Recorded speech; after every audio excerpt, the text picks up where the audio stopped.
వచ్చి కూర్చున్నాడు. ఎవరా ఈ దొంగని నా ముందర పడేసావు అన్నాడు. 2 మాటలు చెప్పాడు. ధైర్యం వచ్చినా చెప్పాడు. భీమాబాయి ఇంట్లో ఉండమన్నాడు. బాబా విభూతిని తెప్పించి కొంచెం భీమాజీకి ఇచ్చి కొంచెం అతన్ని నుదుటన రాసి అతని శిరస్సుపై తన వరద హస్తాన్ని ఉంచాడు. వీళ్ళు బస్సుకు వెళ్ళటానికి ఆజ్ఞించాడు. 4 మనుషులు మోసుకొచ్చినటువంటి వ్యక్తి పటేలు బండి వరకు తానే నడుచుకుంటూ వెళ్ళాడు.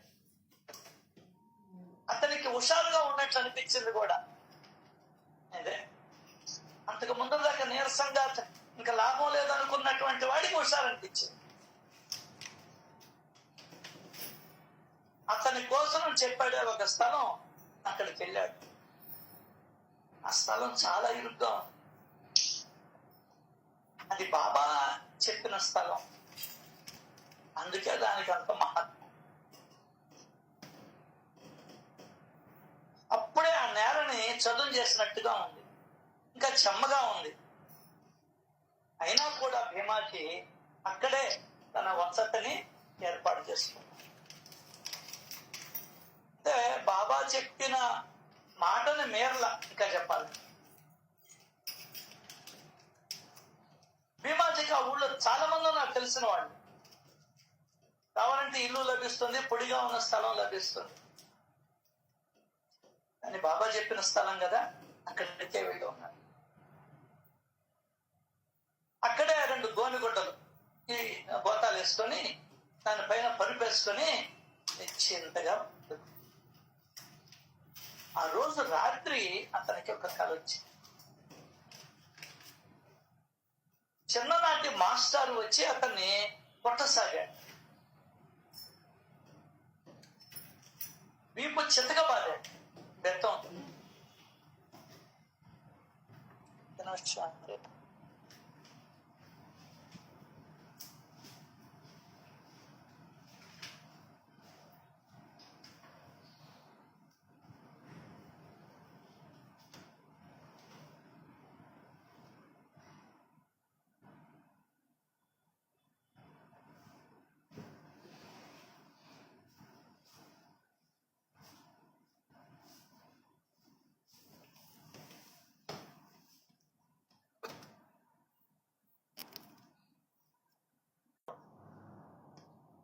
అలా శిష్యుడిని చాలా కష్టపెడుతున్నాడు.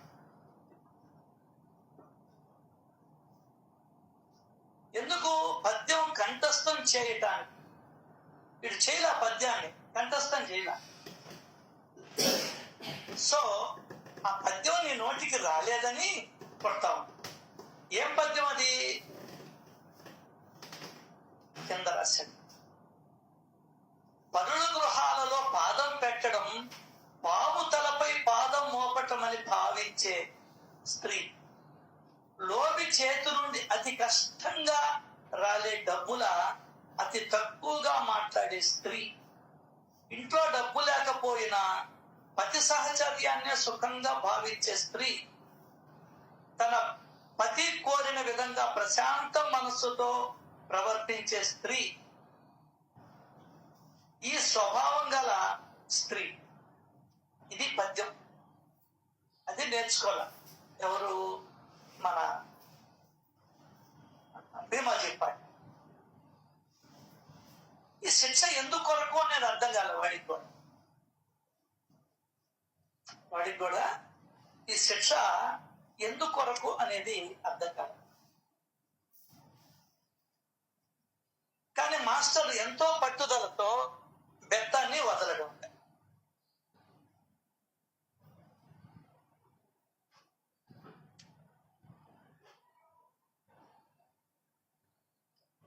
అది అయిపోయింది. అక్కడికి ఇంకొక కళ వచ్చింది. అది ఎంతకంటే విలక్షణం. ఎవరు? ఒక గృహస్థుడు వచ్చి అతని ఛాతిని అదిమి పెట్టి కూర్చున్నాడు. చేతులకు ఒక పత్రాన్ని తీసుకొని దానితో భీమాజీ ఛాతిని సన్నికలుగా చేసి రుద్దుతూ ఉంటే అతని ప్రాణాలు ఉక్కిరి బిక్కిరైపోయి కంఠంలోకి వచ్చి వైకుంఠానికి వెళ్ళిపోయినట్టు, ప్రాణం పోయినంత అనిపించింది. అది లెక్క. అంతే. ఈ 2 కళలు వచ్చాయి. కళ అయిపోయింది. వీడు హాయిగా నిద్ర పట్టింది. మనసుకి కొంచెం విశ్రాంతి కలిగింది. సూర్యుడు ఉదయించేసరికి పటేలు మేలుకున్నాడు. మేలుకోగానే అతనికి ఎన్నడూ లేనంత హుషారు కలిగింది. ఎంత తమాషా అంటే, వ్యాధిని గురించిన ఆలోచన అంతా పక్కన తీసి పెట్టేశారా అన్నట్టుగా పూర్తిగా మాయమైపోయింది. ఇంకా ఈ సన్నుకొళ్ళు పోతడం, బెత్తంతో కొట్టడం ఎక్కడ గుర్తుంటాయి? కళ భ్రమ అని జనులు అంటారు, కానీ ఒక్కొక్కప్పుడు దానికి విరుద్ధంగా అనుభవం. పటేలుకు ఆ స్వప్న సమయంలో రోగము వదిలి బాధ తొలగిపోయింది. అతడు చాలా సంతోషించాడు. అంటే అనుభవించవలసినటువంటి కర్మని భగవంతుడు శారీరకంగా, మానసికంగా అనుభవింపజేస్తాడు. ఇప్పుడు దాకా వాడికి కడుపులో నొప్పి, తిన్నది అరకపోవడం, ప్రతివాహారం జీర్ణం కాకపోవడం అనేది వాడు శరీరం అనుభవించింది. ఇప్పుడు కర్మని మానసికంగా అనుభవింపజేశాడు. మనం కూడా పిల్లకాయలు గబక్కలు లేస్తే జడుచుకున్నాం అని అడుగుతాం. ఏడుస్తుంటారు నిద్రలోనే లేచి. అంటే ఏదో వాళ్ళకి ఇబ్బంది జరిగింది. ఆ విధంగా కళలో కూడా పాపాల్ని తొలగించగలిగినటువంటి సమర్థుడు సాయి. ఇక్కడ అది మనం ముఖ్యంగా గమనించాలి. దాన్నే యాతనా శరీరము అంటారు. యాతనా శరీరము అంటారు. కల్లో అనుభవించాడు. మనం కూడా కల్లో భయపడతాం. ఎవరు దొంగలు వచ్చినట్టు, పొడి చేసినట్టు ఫీల్ అవుతుంటాం. ఆ విధంగా కలలో కూడా మన కర్మల్ని తొలగించగలడు భగవంతుడు అనుకుంటే. కానీ ఎవరైనా సరే అనుభవించడం మాత్రం తప్పనిసరి. ఆయనైనా అనుభవించాలా, నువ్వైనా అనుభవించాలి. అనుభవం మాత్రం తప్పనిసరి. కాకపోతే వ్యాధి తీవ్రత తగ్గుతుంది. ఏమండి, ఆ సన్నకలను ఉంటే గుండెల మీద రుద్దితే బతకగలడా? అమ్మో, ఏంటి పరిస్థితి? మొదలేవాడు శైవే. అది దానికనే అన్నాడు, దొంగలు తెచ్చి పడేస్తాం అన్నాడు. పరుల గృహాలలో పాదం పెట్టడం దొంగతనం లెక్క. ఎలా వీడు నా మీద, ఈ దొంగను తెచ్చి నా మీద పడేస్తావని అడిగాడే. నీ డబ్బులైతే నువ్వు ఖర్చు పెట్టుకో, ఊళ్ళో వాళ్ళ డబ్బుల్ని ఖర్చు పెడితే ఎట్లా? దొంగతనం చేస్తే ఎట్లా?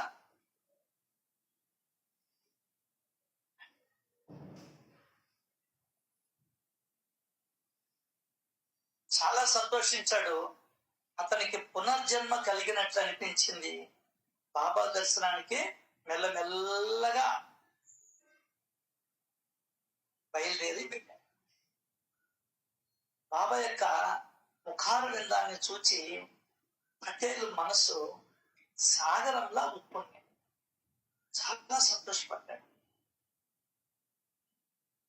అతడు ఆ ఆనంద సాగరంలో మునిగిపోగా అతడి కళ్ళు అలా మూసుకున్నాయి. కళ్ళ నుండి ప్రేమాశ్రవులు జన్మించాయి. అటువంటి స్థితిలో తన తలను తీసుకెళ్లి బాబా పాదాల మీద పెట్టాడు మన భీమాజీ పండిట్. బెత్తముతో శిక్షించడం, గుండెను బద్దలు చేసే బాధ, దాని ఫలితం ఆనందం. అంటే కర్మ తీసేసాడు. ఇంకా చెప్పాలంటే, బాబా మీ ఉపకారానికి నేను ఎలా రుణం తీర్చుకోగలను? అది సాధ్యం కాదు. అందువల్ల కేవలం నేను మీ పాదాల వద్ద, మీ పాదాలపై శిరస్సు నుంచుతా. ఇదే నా రుణ విముక్తి.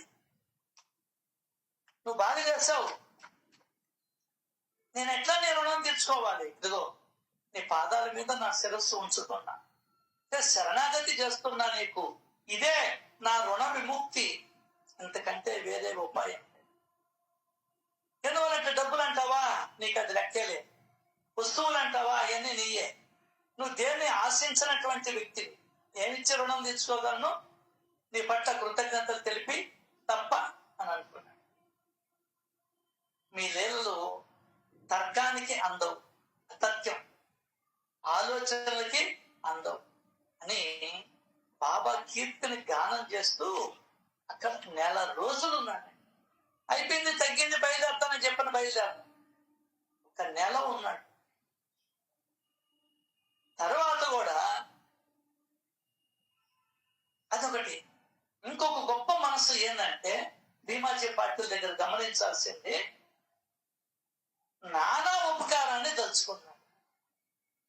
ఏంటే చూడండి అక్కడ ఎంత గొప్పగా ఉంటుందో సచరిత్ర.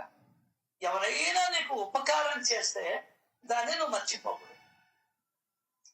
నానాకి లెటర్ రాయడం, నానా తిరిగి లెటర్ రాయడం, ఇతను షిర్డీకి రావడం, జబ్బు తగ్గిపోవడం, 4 రోజులు ఉండడం, నానా కూడా కృతజ్ఞత తెలుపుకొని తిరిగి ఇంటికి బయలుదేరాడు. అంతేకాదు ఈ పటేల్ ఏం చేశాడంటే, ఒక రకంగా చెప్పాలంటే చావవలసిన వాడు బతికాడు కదండి. దానికోసం బాబా యొక్క కృపకి కృతజ్ఞతాపూర్వకంగా ఆనందంతో నిండిన మనసుతో తరచూ షిరిడి వచ్చేవాడు. చూడండి, మళ్ళీ తరచూ అప్పుడప్పుడు షిరిడికి వచ్చేవాడు. అప్పుడు చెప్తాడు ఒక మాట, పటేలు బాబా యందు భక్తి శ్రద్ధలు కలిగి వారి కృపకు కృతజ్ఞతాపూర్వకంగా ఆనందముతో నిండిన మనస్సుతో తరచూ షిరిడి వచ్చాడు. అది కృతజ్ఞత భావన ఎట్లా ఉంటుందంటే, కాబట్టి ఈ శరీరం, ఈ ప్రాణం నీది, ఈరోజు నేను బ్రతుకున్నానంటే మీరే కారణం అని చెప్పి ఆయన షిరిడికి వెళ్ళేవాడు. అప్పుడు రాస్తాడు, సాయినాథుడికి 2 చేతులు 1 తల. సాయినాథుడికి 2 చేతులు 1 తల. అనన్య శ్రద్ధ విశ్వాసాలు ఇవి చాలు. పడేం తెచ్చివల, కానీ బాబా చేసిన మేలుకి కృతజ్ఞతగా ఆయన ఉన్నాడు కాబట్టి వెళ్ళేవాడు ఆయన దగ్గరికి. ఉండి వారం 10 రోజులు ఉండి, అటో నెల ఎప్పుడో ఉండి వచ్చేసేవాడు. అదే కృతజ్ఞత అంటే ఇంకేమీ లేదు. అప్పుడు రాస్తున్నాడు హేమాద్రి పంత్ గారు, సాయినాథుడికి 2 చేతులు 1 తల, అనన్య శ్రద్ధ విశ్వాసాలు ఇవి చాలు. అనన్య శ్రద్ధ విశ్వాసం, నమ్మకం ఎట్లా ఉంది ఎవరి మీద? బాబా మీద. ఇంకేం కావాలి? శ్రద్ధ, అనన్యమైనటువంటి శ్రద్ధ. వెళ్ళాలి, ఖచ్చితంగా బాబా దగ్గరికి వెళ్ళాలి. అదే ఆయనకి కృతజ్ఞత చెప్పుకొని రావాలి. కనీసం ఈ ప్రాణం నీది అని ఆయనతో చెప్పుకోనన్నా రావాలి.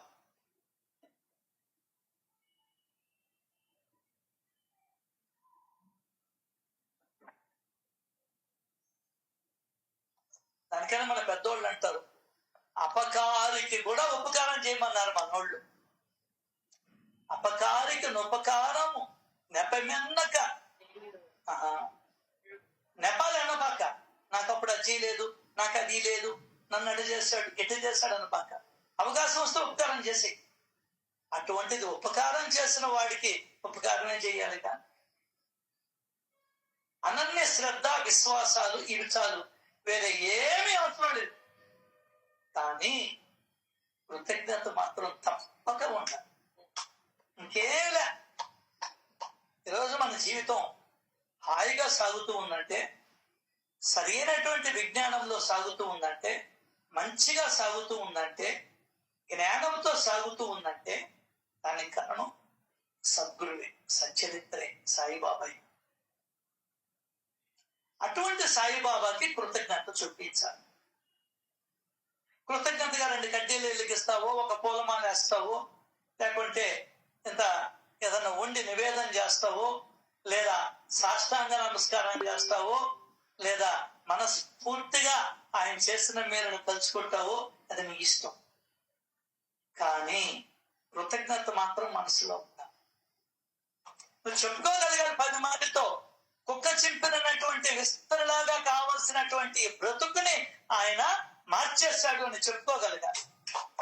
అదే కృతజ్ఞత అంటే. బాబా దగ్గరికి వచ్చిన తర్వాత నా జీవితం మారింది, నా ఆలోచనలు మారాయి, నా పద్ధతులు మార్చుకున్నాను, నాకు దిశానిర్దేశం జరిగింది, ఒకరికి సహాయం చేయాలనే బుద్ధి పుట్టింది, అతిథులను గౌరవించాలనే ఆలోచన కలుగుతూ ఉంది, ఎవరి సొత్తు వద్దనిపిస్తూ ఉంది, మోసం చేయకూడదు అనిపిస్తుంది. ఇవన్నీ బాబా దగ్గరికి వచ్చిన తర్వాత కలిగిన ఆలోచనలు మనకు అంతే కూడా. ఏ జీవుని కొట్టకూడదు అనిపిస్తుంది.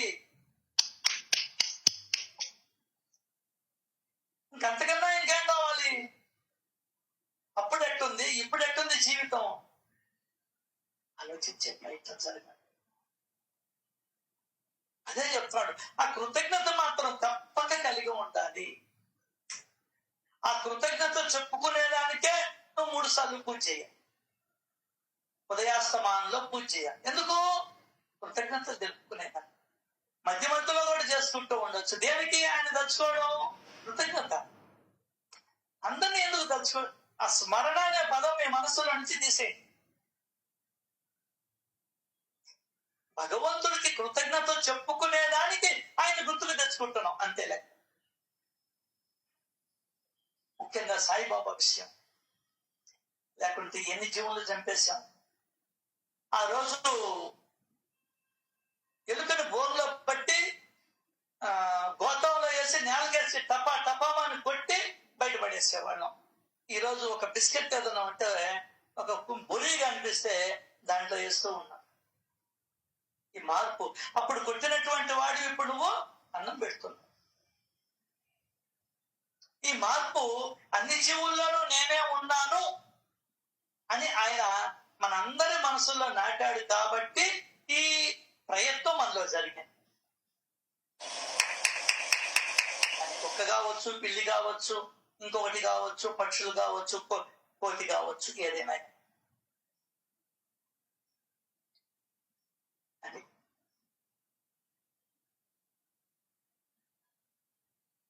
సో ఆ కృతజ్ఞత ఎట్లా? కృతజ్ఞత అయితే కృతజ్ఞత మాత్రం తప్పక ఉండాలి.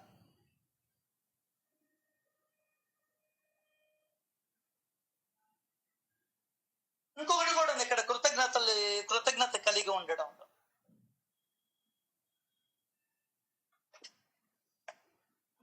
అది ఇక్కడైనా ఆ కృతజ్ఞత నేను కలిగి ఉన్నాను అనే దానికి ఒక చర్యను చేపట్టాడు. చెప్పాలనుకున్నది ఇక్కడే వచ్చేసింది. అంటే ఎట్లా వ్యక్తం చేస్తావు కృతజ్ఞత? నువ్వు ఏదో ఒక చర్య చేయాలి, ఏదో ఒక మేలు చేయాలి, సహాయం చేయాలి.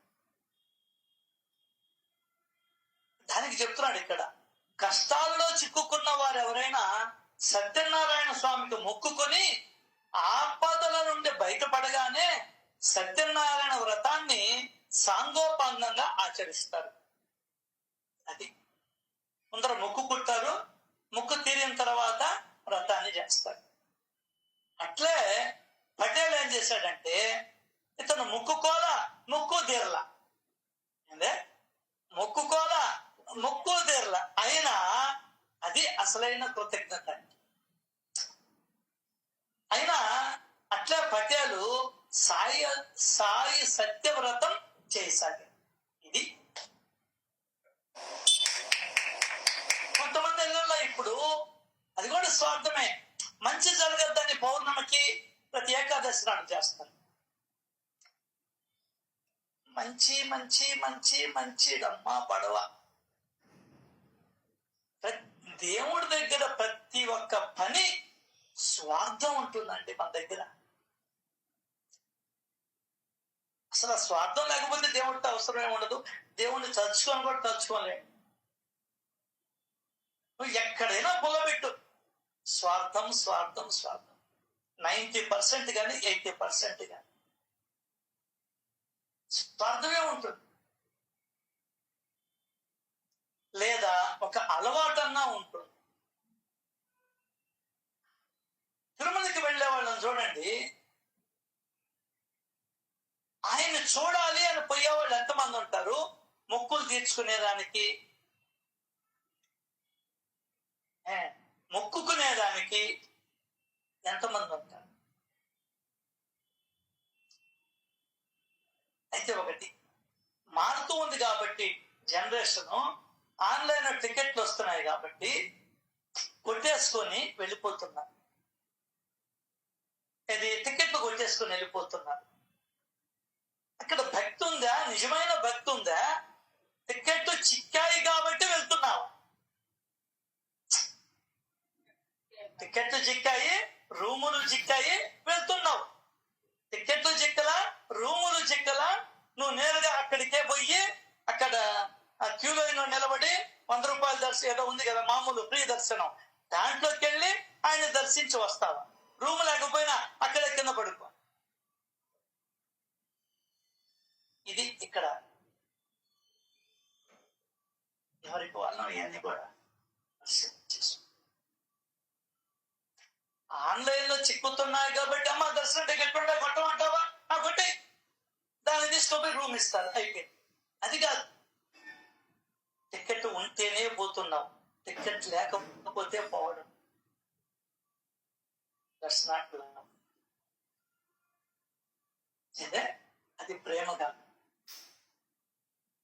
మనం అనుకుంటాం నేను పోతున్నా 3 సార్లు 4 సార్లు 2 సార్లు 5 సార్లు అని. అది ప్రేమ కాదు.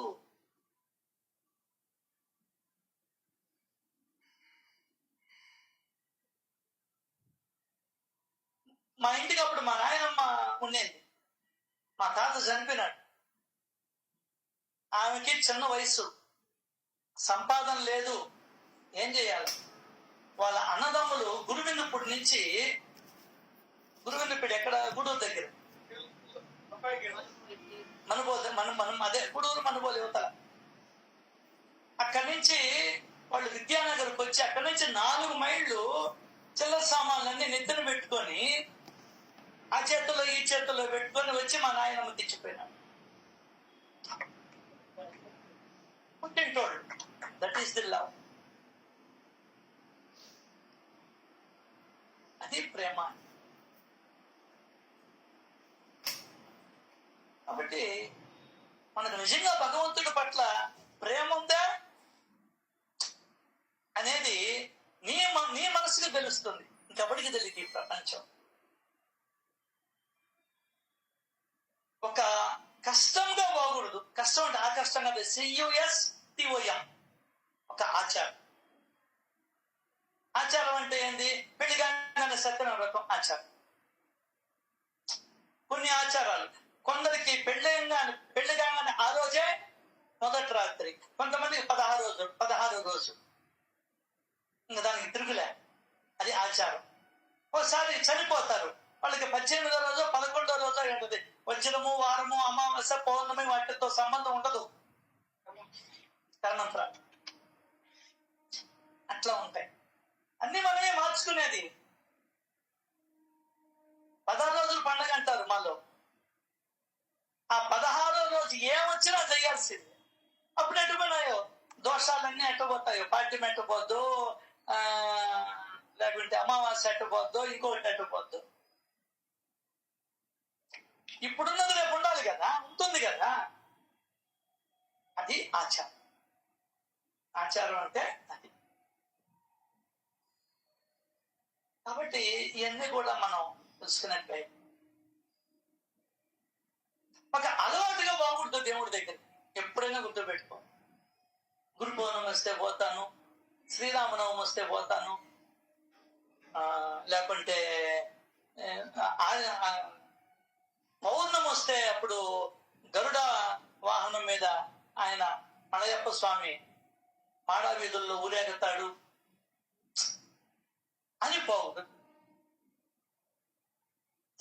ప్రేమతోటి వెళ్ళగలగాలి. ఏది అలవాటు కాకూడదు సార్, పూజ అలవాటు కాకూడదు.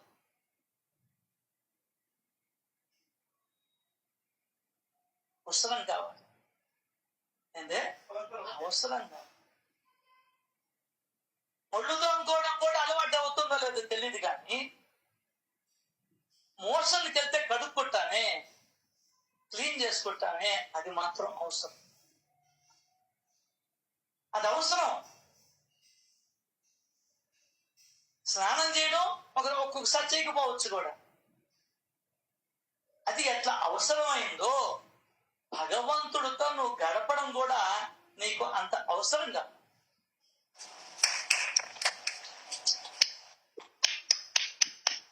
నాకు తెలుసు, ఒక ఆయన ఉన్నాడు ఇప్పటిదాకా, రమేష్ నేను పిలిచాడు సత్సంగానికి కూడా జనాల దగ్గర. రమేష్ ప్రతి నెల 1వ తారీఖు ఉంటానయ్యా నేను అంటాడు. ఓకే, మంచిదే, మనం చేయలేని పని ఆయన చేస్తున్నాడు. అలవాటు కాకూడదు ఏది కూడా, అవసరం కావాలి. అప్పుడే మనం ఆధ్యాత్మికత కొద్ది గొప్ప అలవర్చుకోగలం. ఇక్కడ చెప్తున్నాడు, ప్రతి గురువారం శుభ్రంగా స్నానం చేసి విధి పురస్సరంగా వ్రతాన్ని చేసేవాడు. ఎంత కృతజ్ఞత అంటే ఆయనకి. ఆయన జనాలు సత్యనారాయణ స్వామి కథ చదువుతాడు. ఈయనకి తెలియదు సత్యనారాయణ స్వామి. ఈయనకు ఉపకారం చేసింది ఎవరు? ఇదిగో సాయిబాబా. సాయిబాబా కథ చదివాడు. ఏందే, జనులు సత్యనారాయణ కథలు చదువుతారు. పటేల్ ఏం చేశాడు? భీమాజీ పాటిల్లో దాసుగను రచించిన అర్వాచీన భక్త లీలామృతంలోని సాయి చరితాన్ని ప్రేమపూర్వకంగా చదివాడు.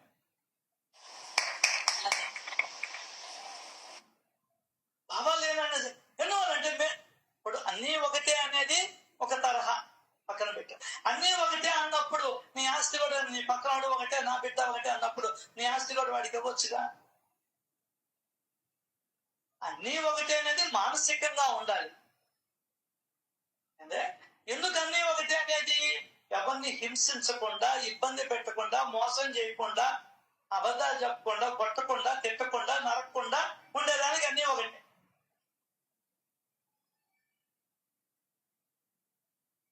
కాబట్టి ఇతను బాబా కథల్ని వినిపించేవాడు అందరికి, వచ్చిన వాళ్ళందరికీ కూడా.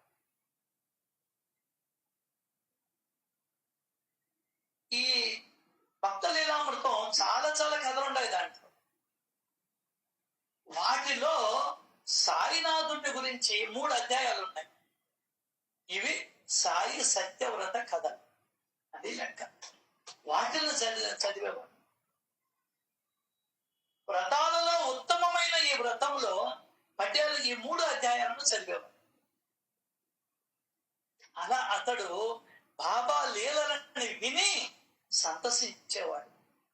అతని మనసుకి ప్రశాంతత కలిగి. ఒక్కటే చేస్తున్నవాడు కాదు, ఈ కథలు అందరూ వినాల. బాబా లీలల్ని అందరూ వినాలి. ఆప్తుల బంధుమిత్రుల సహితంగా ఆనందభరిత మనస్సుతో నియమంగా సాయి సత్యవ్రతాన్ని ప్రతి బేస్తవారం ఆచరించేవాడు. ఎంత కృతజ్ఞత అండి! ప్రాణం నిలబడిందంటే ఆయనే కదండి. అటువంటి ప్రాణాన్ని ఆయనకే సమర్పిస్తున్నాడు ఆయన.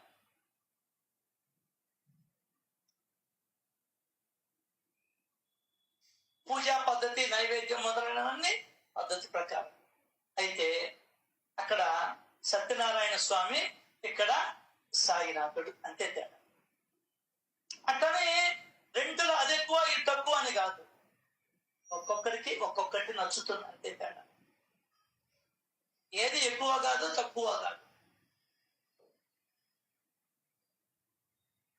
దీనిని మొట్టమొదట పటేలు ప్రవేశపెట్టారు. ఇది ఆ ఊళ్ళో అందరికీ పరిపాటి అయిపోయింది. ఈ సాయి సత్యవ్రతం పరంపరంగా వాడుకలోకి వచ్చింది. ఎస్, ఇప్పుడు మేము కూడా చేస్తాం. నేను ఇంట్లో చేయను. భాగ్యం ఉంటే దయామయులైన ఇటువంటి సత్పురుషులు తమ దర్శనంతో ప్రపంచంలోని దుఃఖాలను హరించి వేస్తారు. వారు కాలాన్ని వెనక్కు మళ్లిస్తారు. అంటే కాలాన్ని వెనక్కు మళ్లించారు. జరిగిపోయింది. పూర్వపు స్థితి నీది ఎట్లా ఉండిందో, అంటే అంతకు ముందర ఉన్నటువంటి నీ స్థితి ఎట్లా ఉండిందో ఆ స్థితికి నేను తీసుకెళ్తారు. అది కాలాన్ని వెనక్కు మళ్లిస్తారు. అంతకు ముందర ఆరోగ్యంగా ఉన్నాడు, తర్వాత క్షయ వచ్చింది. ఇప్పుడు ఏమైపోయింది? క్షయ పోయింది, మునుపటి ఆరోగ్యం చేకూరు. అంతేగాని ఇదేమన్నా కాలమా లేకుంటే బస్సు వెనక్కి దిప్పు ముందరికి దిప్పు అనే దానికి స్కూటరా? వారు కాలాన్ని వెనక్కు మళ్ళిస్తారు. అంటే నువ్వు ఏ స్థితిలో ఉన్నావో ఆ పూర్వపు స్థితికి వాళ్ళు నిన్ను తీసుకెళ్తారు. What ever it is. ఇక తరువాతి కథలో ఒకరికి సంతాన చింత వర్ణన, బిడ్డలు లేరని ఏడుపు. దీనిలో తమాషా ఏంటంటే బిడ్డలు లేని ఏడుపు అనే దాంట్లో కూడా ఒక అద్భుతమైనటువంటి సత్పురుషులలోని ఏకాత్మత ప్రకటన కావడం.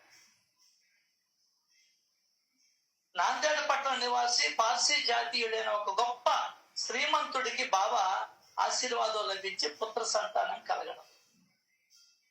మౌలవీ సాహెబ్ అనే సాధువు గురించి బాబా చెప్పడం.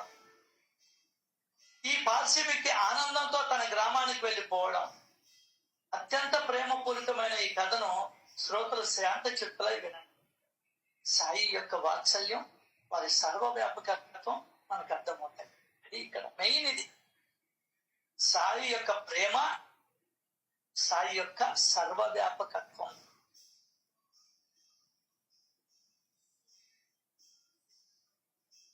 ₹3.14 ఇచ్చావు, కొరవ డబ్బులు ఇమ్మంటాడు. వాళ్ళకి సత్పురుషులలో తో ఏకాత్మత భావన, అద్భుతమైనటువంటి రిలేషన్షిప్. సాయి యొక్క వారి సర్వ వ్యాపకత్వం మనకు తెలుస్తుంది.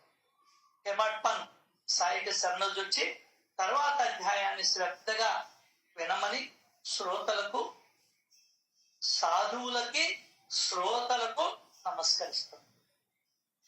ఇద్దరికీ నమస్కరిస్తున్నాడు. సాధువులు అంటే పెద్ద గొప్ప అనుకుంటారేమో కాదు, వాళ్ళు కూడా వినాల్సిందే కథలు. తమాషా ఏంటంటే 180-70 మందికి సాధువులకి బాబా లైన్ లో ఉండే వాళ్ళకి కూడా ఈ కథలు తెలియదు. అది విచిత్రం. ఏదో ఆ కాషాయ వస్త్రాలు ధరిస్తారు, గడ్డం పెంచుకుంటారు, బాబా కథలు తెలియదు. దానికే నేను చెప్తున్నాడు, సాధువులకి శ్రోతలకి చెప్తున్నాను, ఇద్దరికి వినమని.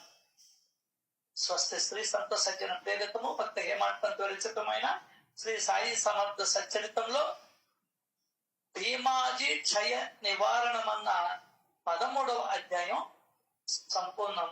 శ్రీ సద్గురు సాయినాథార్పణమస్తు. శుభం.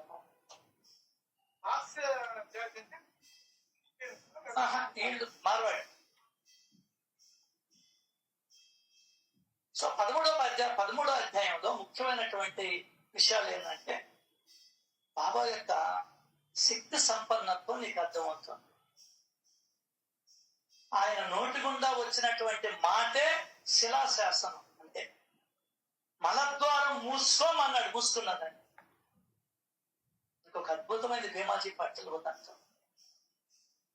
భగవంతుడు తలుచుకుంటే మన కర్మలని శారీరకంగా మనం ఓర్చుకోలేం కాబట్టి స్వప్నములో ఆ బాధని అనుభవం ఆ సూక్ష్మ మనస్సు చేతి సూక్ష్మమైనటువంటి శరీరముతోటి, లేదా దాన్ని సూక్ష్మ శరీరము అంటారు, లేదా యాతనా శరీరము అంటారు.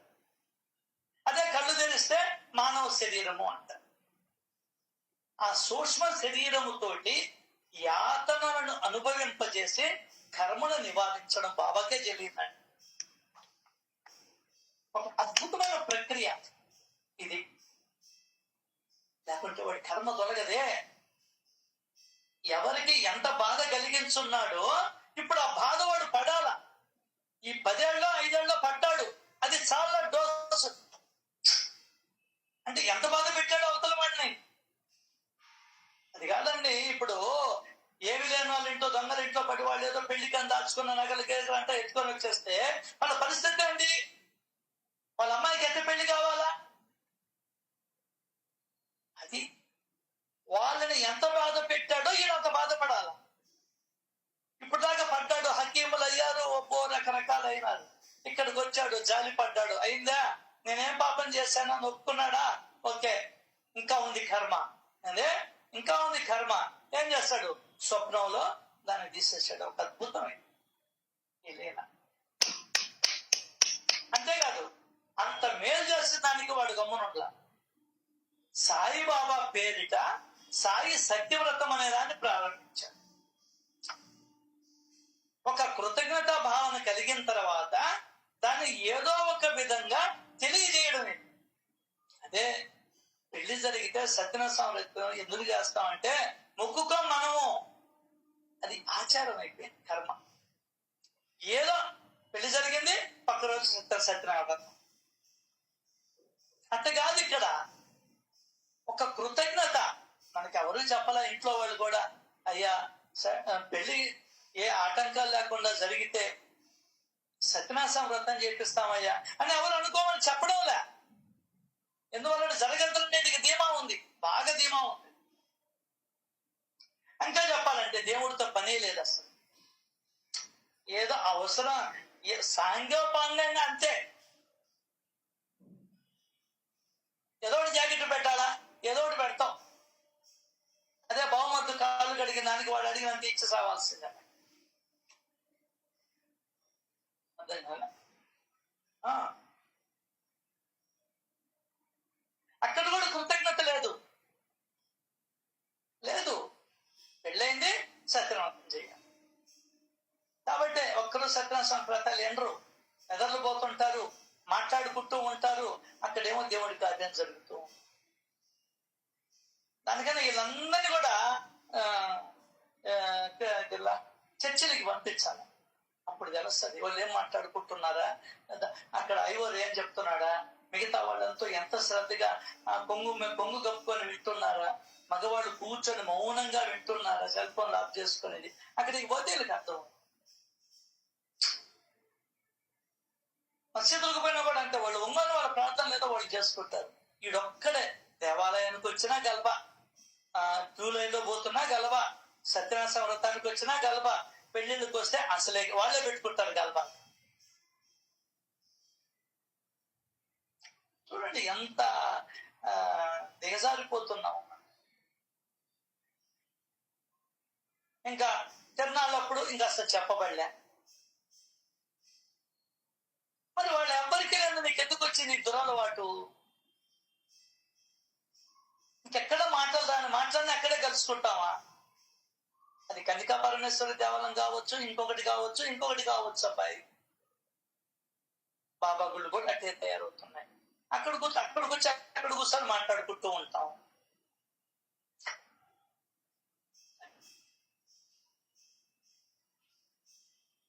కాబట్టి భీమాజీ పాటిల్ వృద్ధాంతంలో ఆ కృతజ్ఞతను గురించి చక్కగా చెప్పుకుంటూ వచ్చాడు. భగవంతుడు నీకు మేలు చేస్తే ఆ కృతజ్ఞతని నువ్వు జీవితాంతం గుర్తు పెట్టుకోవాలని చెప్పాడు. భీమాజీ పాటిల్ బ్రతుకున్నంత దాకా చేశాడు. దాని తర్వాత కూడా వాళ్ళ పిల్లలు కొనసాగించారు. అది గొప్పతనం. బాగా మనం నేర్చుకోవాల్సింది, భగవంతుడికి వీలైనప్పుడల్లా, గుర్తుకొచ్చినప్పుడల్లా నీవు ఆయన దగ్గర నుండి, బాబా దగ్గర నుండి మేలు పొంది ఉన్నట్లయితే కృతజ్ఞత చెప్పు. లేదు, నీ ఇష్టదైవం ఎవరో, నీ యొక్క ఉపాసనా దైవం ఎవరో, వాళ్ళు నీకేదన్నా మేలు చేస్తుంటే వాళ్ళ పట్ల కృతజ్ఞత చెప్పు. ఇవన్నీ నీకెవరు లేరు. సూర్య భగవానుడు నీకు మేలు చేస్తున్నాడు, పంచభూతాలు నీకు మేలు చేస్తున్నాయి. ఎన్ని వదిలి, దేవుడి సంగతి కూడా వదిలి, పంచభూతాలు మేలు చేస్తున్నాయి. ఈ పంచభూతాల కన్నా కృతజ్ఞత వచ్చి. ఇంకా చెప్పాలంటే అన్నిటికన్నా గొప్ప కృతజ్ఞత పంచభూతాలకి కృతజ్ఞతలు చెప్పండి. ఎందువల్లంటే అవి లేకపోతే మనం లేదా. తమాషా ఏంటంటే వాటికి చెప్పం మనం. ఇంకా దేనికో చెప్తాం. కృతజ్ఞత అంటే థ్యాంక్స్ అమ్మా, భగవంతుడా సూర్య భగవానుడు నీ వల్లే మాలో ఈ తేజం పెరుగుతూ ఉంది. ఐస్లాండ్ అని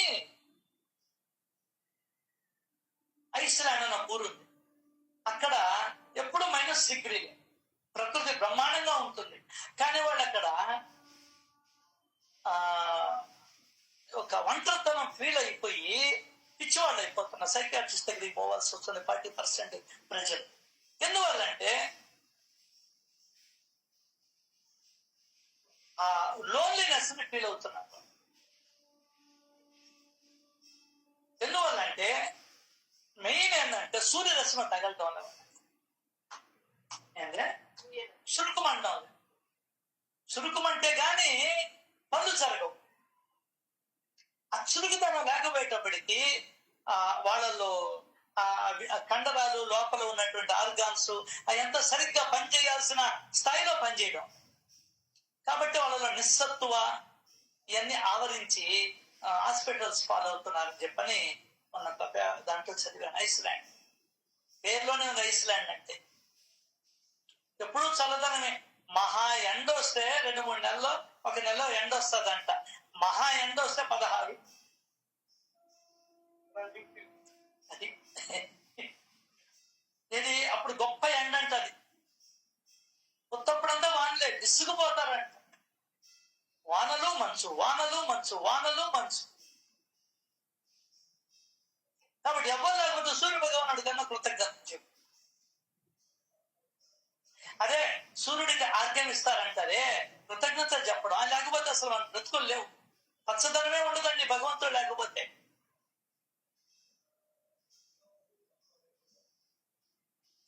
నీకు సూర్యుడు కూడా కనబడలేదా? అదిగో నీ కాళ్ళ కింద భూమి ఉంది. అసలు అది లేకపోతే అసలు బ్రతికలేదు మనం. నువ్వు తినేది, తాగేది, పడుకునేది, వాడుకునేది అంతా భూమి పైన. అలా ఒక 10 నిమిషాలు, అరగంట ఈ ధ్యానం చేయి. పంచభూతాలని ధ్యానం చేయి. సూర్య భగవాన్ని ధ్యానం చేయి. భగవంతుడి ఇన్నిటిగా ఉన్న భగవంతుడిని ధ్యానం చేయి. ఆ భగవంతుడిని అనుకోబాక, ఇన్ని రూపాలుగా ఉన్న భగవంతుడిని ధ్యానం చేయి. అప్పుడు జ్ఞానంతో పాటు ధ్యానం కుదరతారు. ధ్యానానికి అసలైన జ్ఞానం ఉంటుంది. సాయిబాబా సాయిబాబా నట్టే ఉండిపోతావు, నిజమే. మరి సాయిబాబా ఎవరు? సర్వజీవులలో ఉన్నటువంటి అంతరాత్మ. అంతేకాదు లోపల